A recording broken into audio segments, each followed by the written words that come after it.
اقرأ باسم ربك الذي خلق خلق الإنسان من علق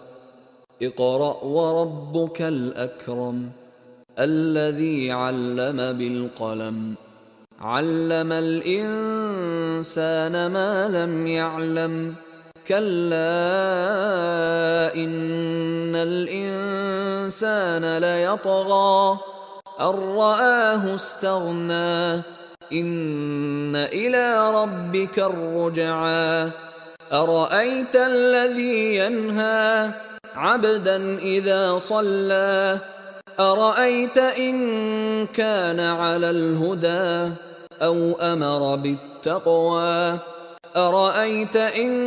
كذب وتولى ألم يعلم بأن الله يرى كلا لئن لم ينته لنسفعا بالناصية ناصية كاذبة خاطئة فليدع ناديه سندع الزبانية كلا لا تطعه واسجد واقترب